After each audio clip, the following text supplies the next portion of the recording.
For we travel as Michael Lucifer, the one who wields the sword of righteousness and the one who bears light where there's darkness.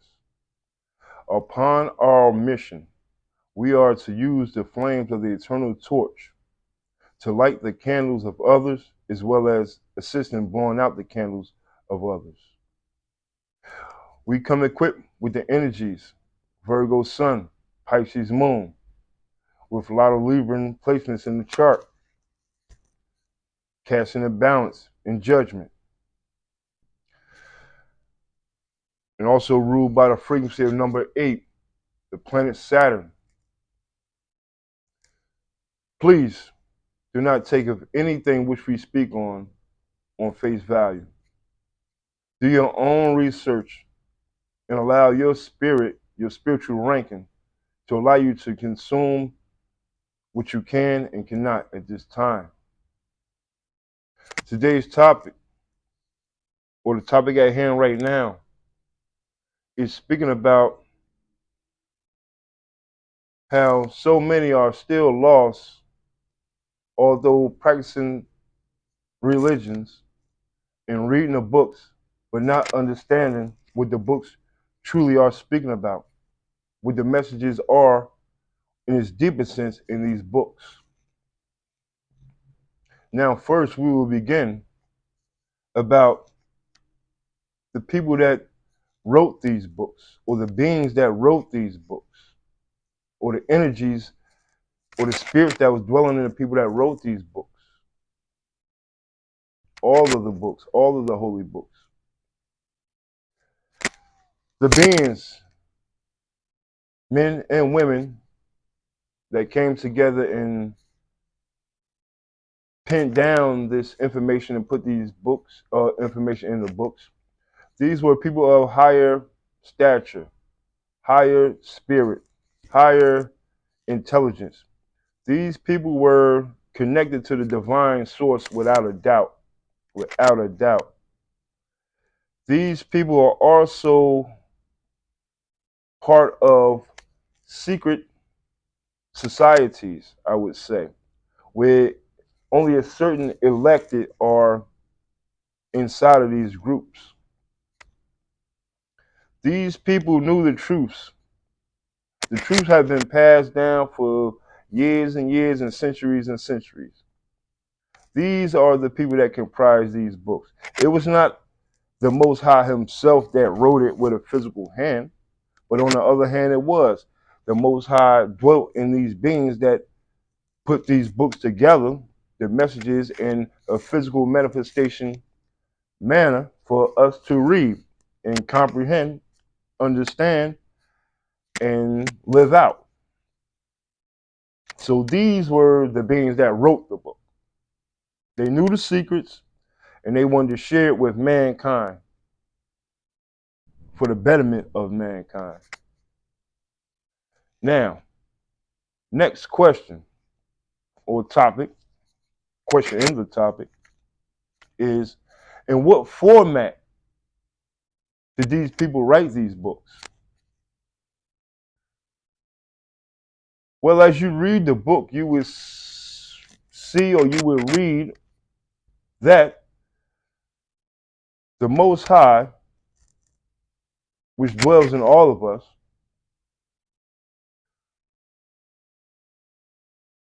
put the teachings down by way of parables. A parable is, for those that don't know, a parable is, it could be one thing that's said one way, but it's actually can be taken another way, or another way, and another way, and another way, all depending on the person that's reading it, their spiritual level of comprehension and understanding. So that's where you get quotes or passages in the book that says things like milk for babies and meat for men. It's talking about the knowledge or the wisdom that's in these books. So a baby will only be able to consume or digest milk because it has a immature, or it's not, their internal is not fully developed. It's not developed to handle meat or handle deeper knowledge of things concerning the book or whatever, which we're speaking on now. So that's saying a surface level stuff can be understood by those that don't have, that's not dwelling in a higher spirit to understand the deeper levels of the teachings. But one who has learned, one who has come into some type of initiation and graduated spiritually, can understand deeper meanings of these passages. And deeper meanings lead to the true meanings of these passages. So the books were written in parables. Meat for men, milk for babies, depending on your level or spiritual rank. And once again, your mental capacity to understand and break down abstract information concerning the Most High and oneself. Next question or topic, because I'm saying question because I had started out saying, oh, this is Michael asking Lucifer questions concerning this topic. So, okay, this is Michael asking Lucifer. What are the books explaining and teaching to those that read it? It's only one story. Throughout all mankind, it's only one story. One story. It can be explained in many different ways, but it's only one story. And these books are explaining and teaching the one story. What is the story? The story is the evolution of man, the evolution of the spirit within man, the evolution of the physical man, which is Adam, turning into the spiritual man, which is, let's say, Jesus for this sense. It's a book explaining and teaching the process that go on within every human being. It's like I said, it's a process that goes on within every human being. Every human being has the chance to promote this progress in an upward fashion and go back to their mother and father, as the story of Jesus, his travels. He was traveling back to his mother and father from which he had came from. That's the whole story of this here. But it's speaking about you, not so much on the physical, but on the mental and definitely on the spiritual. That's what the book is teaching. So all of the figures that you read in the book, the names, this messenger, this apostle, this prophet, the names, they are not actual beings in the sense that they live all those years ago and die and it's no more of them. No. But it's also true that they are beings in the fact that they are energies that we can all welcome in or all work up towards dwelling with those type of said energies. These are energies. The book is like a fairy tale slash history slash chemistry book. Like all types of genres of books that you can imagine is would make this one book, or it's like that. A sci-fi, all of that. So explaining, the books are explaining the transformation of physical man, which is Adam, born in 90 degrees, 60 cubits, working with his way up on doing the work on oneself to come into a full 360 degrees to become a spiritual man from square to circle. That's what books are teaching. That's They're teaching. So the people that wrote these books want to share this with mankind. They wanted mankind to truly wake up to oneself and one's relation with the Most High. So that's the great mystery right there. Now, next question. Michael asking Lucifer once again. How can the being that's reading these books understand the true and deeper meaning of these writings? Well, I would say it's kind of simple, but it takes work. Simple because all that you need is to have in your heart a good heart, for one, and being sincere and being closer to the Most High, or wanting to know the Most High and asking the Most High questions. Who are you? Speaking of yourself and the Most High, who am I? What am I? What I'm here to do? What is my purpose? To sincerely seek these questions and going in and within oneself and asking the Most High, Father, Mother, to give you these answers with a sincere heart and pure intentions. The answers will be revealed to you. Father, Mother does not lie. Take care of all their children, all of their children, especially if you on the side of righteousness. They're going to take care of you and grant you every wish, like any mother or father should, would, and could do for their child, for their offspring. So that's where we have a lot of chaos in the world, chaos in oneself, just running rampant. Because there's a certain way that you have to read these books. These books are not written, once again,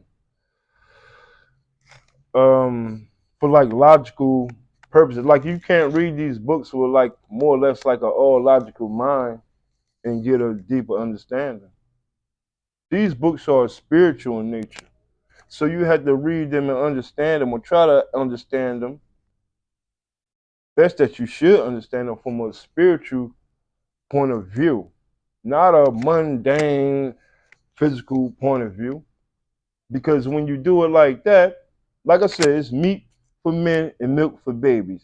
But when you just read it on a page, a physical page, physical letters, making up physical words, and stop right there, you're not thinking that it's talking to the spirit within yourself, then you'll be stuck right there. And you cannot progress from right there because it's not a logical book. It's a spiritual book working on the spirit within man, within mankind. Like I said, it's a journey for the spirit to travel back to its place, to his mother and father. So if you reading it on a physical level, you'll just be, okay, it was a lady in a garden talking to a snake. So you have no knowledge that is speaking about a spiritual matter or a spiritual process or mental process that goes on within oneself. Because we out here, we see a guard snake or python or cobra or even a man or woman that's a snake. But we'll leave that. We're talking about a physical snake, which is written in a book. We never seen no human being talking to a snake out here. But like I said, these books are written in parables. So, and they're also like fairy tale books or sci-fi books or movies that you see on Marvel. Because like I said, it's only one truth. It's only one truth. And you can put it out in many different ways, and you'll capitalize because it's only one truth. That's just like, okay, you are familiar with the movie or some type of fairy tale fantasy story about the guy blowing a flute and his serpent coming up out of the box and he was controlling the serpent. See, when you have a greater knowledge or your spiritual development has your spiritual self has grown, then you will be able to put these two type of things together and know their meaning just like that. So, but a lot of people walk this place and they just read what's on the book, what's on the pages. And now they may have a good heart. They may have love for the Lord, love for God, or whatever like that. And that's cool, but it has to be something where they don't want to go the full way to get a deeper understanding. Because there's no way that somebody should be sitting in whatever religious house it is, or even in their own house, and reading a book, and you come across something that doesn't make any logical sense, but you won't seek the wisdom to understand what this means, because it means no logical sense to the mind. Like I said, so if I'm reading it and I see, well, damn, they saying a snake is talking to a lady, it makes no logical sense to my mind. So what does this mean? Am I going to, with sincerity of heart, am I going to ask, what does this mean? Knowing that when I'm in the houses of worship, they tell me don't ask because that's only the devil. When you asking God, you that's the devil's work. You questioning God work? No, I'm not questioning. I'm trying to get a deeper understanding because this makes no logical sense. I never seen a snake talking to a human. So what does this mean? And people stop there. They don't go further.